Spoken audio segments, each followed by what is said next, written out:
je vous l'annonce comme ça, la Tour Eiffel va changer de couleur. Encore, ils vont la repeindre en fait, comme tous les. Ouais, alors ils la repeignent pour l'entretenir, mais là, elle avait la même couleur depuis 1968. Donc alors vous le savez peut-être pas, hein, mais la Tour Eiffel, donc elle a pas toujours eu la couleur qu'on lui connaît aujourd'hui. Alors elle a d'abord connu une couleur brun rouge en 1889 à son inauguration, donc puis après elle a changé plusieurs fois de teinte, hein, de l'ocre, du orange, du jaune, etc.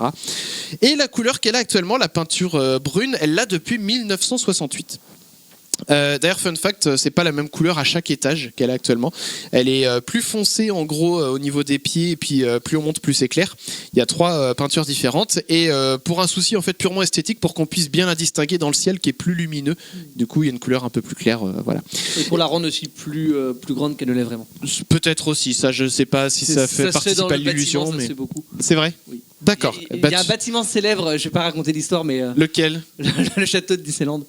Ah, il est peint plus clair en haut pour que ça. En gros, il y a plus de 3 teintes, il y en a beaucoup plus que ça, mais le château en tout cas à Paris, mais je crois que ça va être pareil dans tous les. Dans tous les châteaux pareils. En tout cas, socle est foncé. C'est ça. La peinture est de plus en plus claire. Ouais. Justement pour donner encore plus l'impression de s'élever en fait. Ah, ok. Et pareil, il y a un jeu aussi avec la taille des fenêtres, des machins et tout. Ouais. Histoire de vraiment, t'as l'impression qu'en fait le bâtiment il fait 600 mètres de haut. Alors qu'en fait, il fait que 150 quoi. D'accord, c'est la magie de Mickey. Hein, c'est la magie, je pense, de différentes. Enfin, de jouer avec les couleurs, jouer avec les perspectives, tout ça, qui fait ça. Et peut-être que la Tour Eiffel aide aussi. C'est certainement peut-être la même illusion d'optique du coup. Peut-être. Bref, tout ça pour dire que en 2024.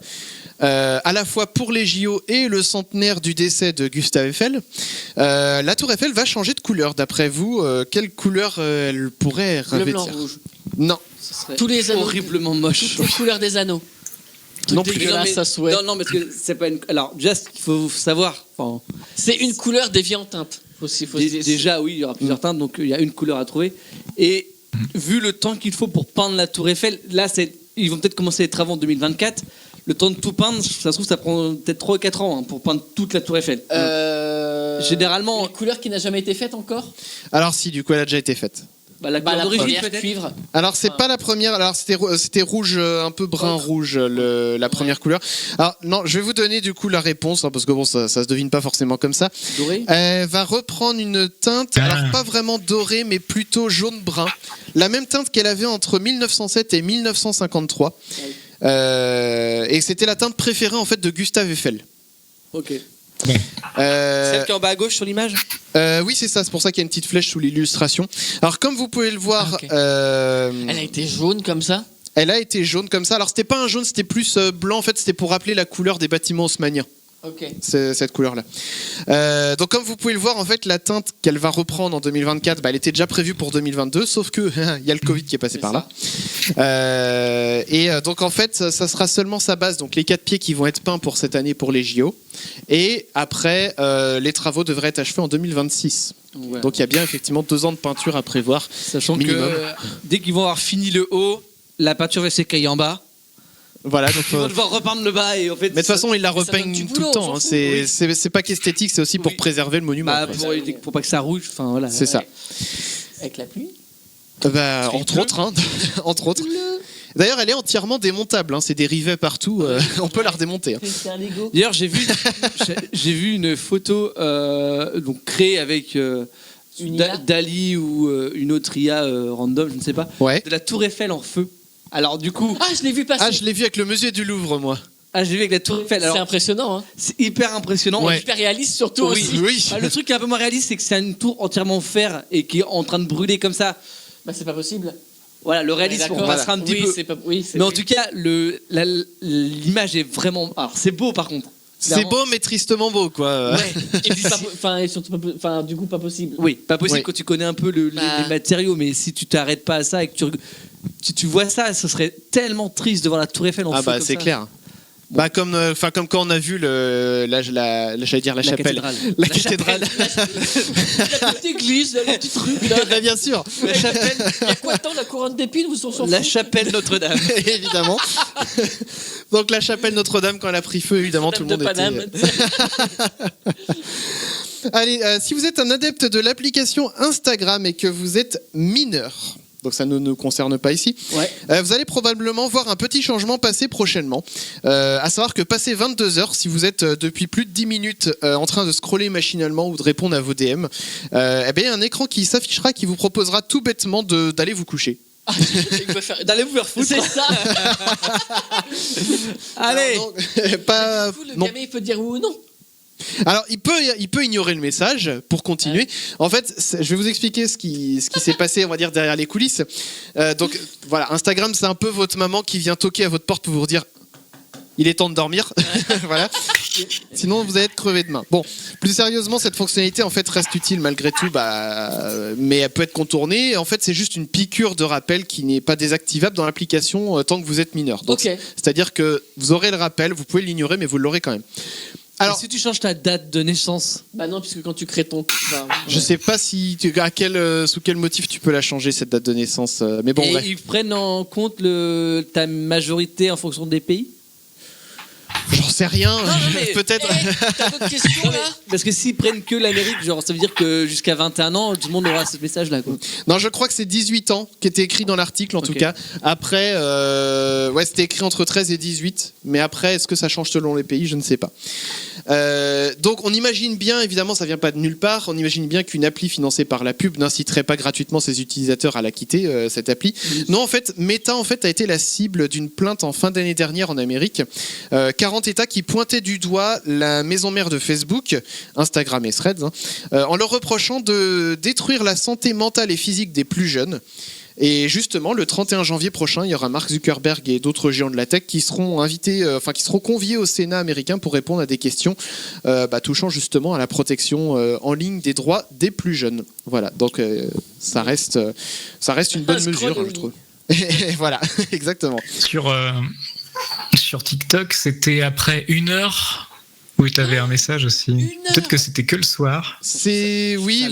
C'est énorme, 1 heure. Ouais, ça me parle, mais ouais, il me semble Il y a un que, truc comme ça aussi. Il y a 1 heure, ouais. Donc, Et là, c'est pour tout le monde. oui, mais en même temps, au bout d'1 heure de vidéo courte, t'as eu le temps d'en voir. Hein. Et tu te rappelles d'aucune.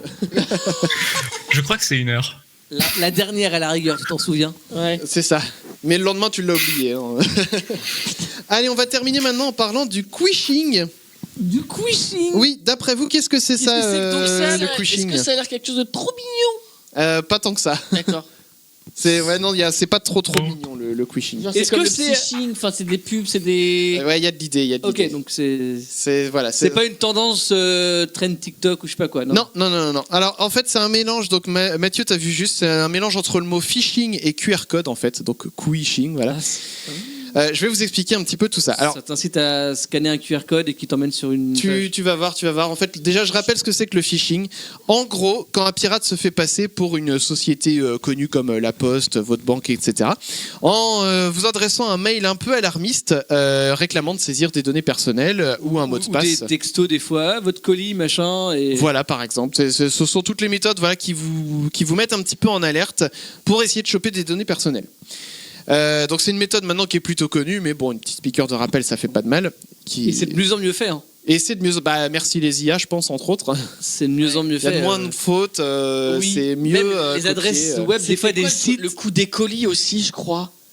Il y avait un SMS genre colis, votre colis genre ne rentre pas dans la boîte aux lettres, truc comme ça. Ah oui, Et le truc mais hyper réaliste quoi. Ils trouvent toujours des astuces pour réussir à attirer l'attention des gens.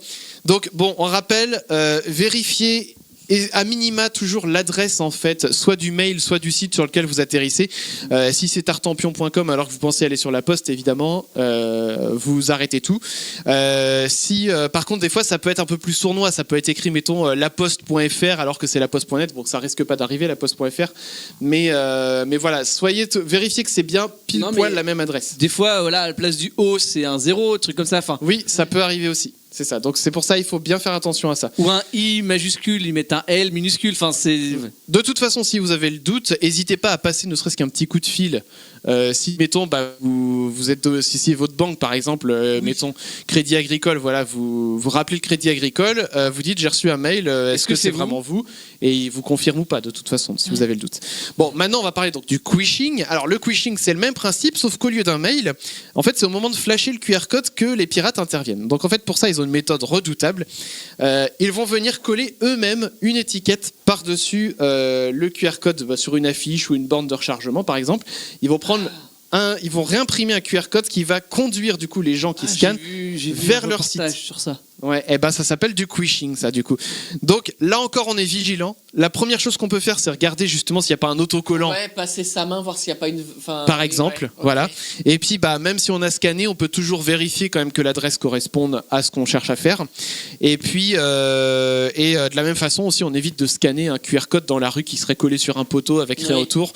On ne ssait jamais sur quoi ça peut tomber. Donc, vigilance là aussi, ça fait toujours du bien de le rappeler. J'ai vu un reportage sur ça justement, et t'en parlais des bornes de recharge, c'était exactement ça le reportage. C'était une mairie qui avait fait installer des bornes de recharge du coup pour véhicules électriques sur un parking à eux. Ouais. Et en fait, c'est des riverains, enfin en tout cas des gens qui ont voulu se recharger, et du coup tu pouvais te payer avec le téléphone en scannant le QR code. Oui, voilà, c'est ça, ouais. Et en fait, ils se sont fait avoir, ils ont scanné le QR code, ils ont payé. Donc ils ont vu que forcément, vu que c'était pas le bon QR code, la borne elle s'est jamais déclenchée, donc ils ont évidemment la borne était HS machin. Sauf qu'ils ont vraiment été débités quoi. Ah ouais, donc ils ont réussi à choper le pognon comme ça quoi. Ils ont réussi, et du coup c'est après qu'ils se sont rendus compte qu'en fait quelqu'un avait collé un autre QR code par dessus, qui avait recréé un site pour faire des paiements. Voilà, donc du vrai quishing pour le coup. Donc et là tu te doutes pas, tu scannes, tu dis je paye ma borne, tu vois que ça marche pas, tu dis je serai pas prélevé. Oui, c'est ça, et en fait si t'es prélevé quand même.